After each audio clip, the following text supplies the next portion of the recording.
നമസ്കാരം, ഞാൻ കറിയ കുര്യൻ. കഴിഞ്ഞ എപ്പിസോഡിൽ കരിങ്കൽ ക്വാറികളുടെ ഇന്നത്തെ സാമൂഹിക സാഹചര്യങ്ങളെക്കുറിച്ചൊക്കെ നമ്മൾ ലളിതമായിട്ട് ഒന്ന് ചിന്തിച്ചു. അതിൻ്റെ രണ്ടാമത്തെ എപ്പിസോഡിലേക്ക് നമ്മൾ കടക്കുകയാണ്. അവിടെ വളരെ ഞെട്ടലുളവാക്കുന്ന ഒരു വാർത്തയാണ് കേൾക്കാൻ കഴിഞ്ഞത്. അതിൻ്റെ ശാസ്ത്രീയ വശം സത്യമാണോ അതോ വ്യാജമാണോ എന്നൊന്നും എനിക്ക് നിർണ്ണയിക്കാനോ പറയാനോ കഴിയില്ല. എങ്കിലും ഞാൻ കേട്ട കാര്യം നിങ്ങളോട് പങ്കുവയ്ക്കുകയാണ്. സാധാരണഗതിയിൽ ഭൂമിക്കടിയിൽ നിന്ന് വെള്ളം കുഴിച്ചെടുക്കുന്നതിന് ഭൂഗർഭജലം കുഴിച്ചെടുക്കുന്നതിന് നമ്മൾ കുഴൽക്കിണറുകൾ ഉണ്ടാക്കാറുണ്ട്. എന്നാൽ ഭൂമിക്കടിയിലേക്ക് ഈ വെള്ളത്തെ തള്ളിക്കളയുന്നതിനും കുഴൽക്കിണർ ഉപയോഗിക്കുന്നു എന്നതാണ് ആ വാർത്ത. അതിൻ്റെ ഫലമായിട്ട് ഭൂമിക്കടിയിൽ മർദ്ദമുണ്ടാകുകയും അങ്ങനെ ചെല്ലുന്ന വെള്ളം എവിടെയെങ്കിലും പൊട്ടിത്തെറിക്കുകയും ചെയ്യേണ്ടത് ആവശ്യമാണ് എന്ന് സാമാന്യ ബുദ്ധിയിൽ ചിന്തിക്കുകയും ചെയ്യാം. ഇവിടെയാണ് പേര് വെളിപ്പെടുത്തരുത് എന്ന് പറഞ്ഞുകൊണ്ട് കരിങ്കൽ ക്വാറിയിൽ പണിയെടുക്കുന്ന ഒരു തൊഴിലാളി അവിടെ നടക്കുന്ന കാര്യങ്ങളെക്കുറിച്ച് റിയൽ ഇന്ത്യ ലൈവുമായി സംസാരിച്ച് വെളിപ്പെടുത്തുന്നത്. ഇനി നമുക്ക് അതിലേക്ക് ഒന്ന് പോകാം.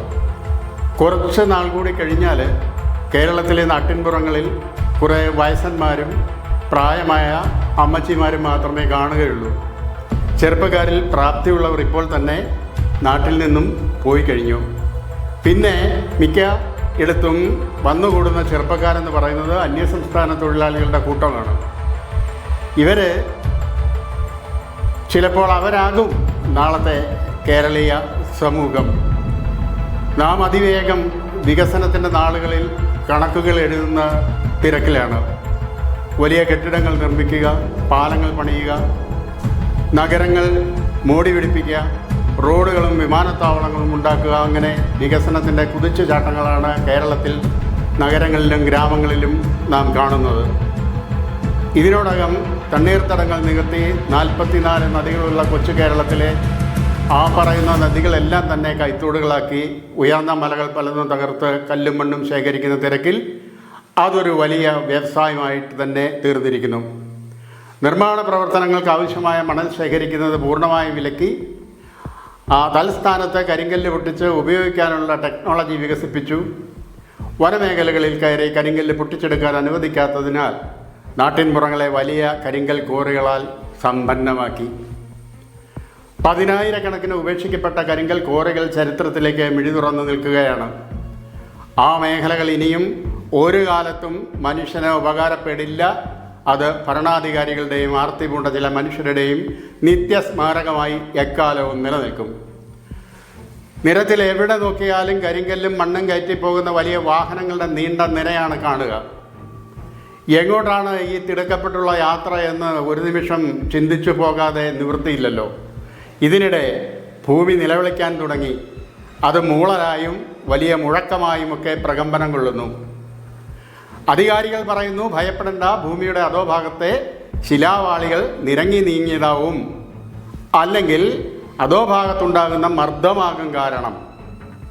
ഭൂകമ്പമായിരിക്കുമെന്ന് കരുതി വീടുകളിൽ നിന്ന് ഓടിപ്പോയവർ അധികാരികളായ അവരുടെ വാക്കുകൾ കേട്ട് തിരികെ വീട്ടിലേക്ക് വരുന്ന സാഹചര്യങ്ങളും നമ്മൾക്ക് ചുറ്റുമുണ്ട്.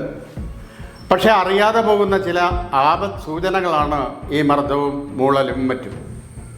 ഭൂമി അതിൻ്റെ അച്ചുതണ്ടിൽ സ്വയം തിരിയുന്നു എന്നൊക്കെ ചെറിയ കുട്ടികൾക്ക് പോലും അറിയാം. കോടിക്കണക്കിന് വർഷങ്ങൾ കൊണ്ട് രൂപപ്പെട്ട ഭൂമിയുടെ ആകൃതിയിലുണ്ടാകുന്ന മാറ്റങ്ങൾ ഈ അച്ചുതണ്ടിനെ ബാധിക്കുമെന്ന് മനസ്സിലാക്കാൻ എന്തുകൊണ്ടാണ് മനുഷ്യർക്ക് കഴിയാതെ പോകുന്നത്? അച്ചുതണ്ടിന് തിരിയാനും തിരിയാതിരിക്കുവാനും ആവശ്യം വേണ്ട ബാലൻസ് ക്രമീകരിച്ചിട്ടുണ്ട്.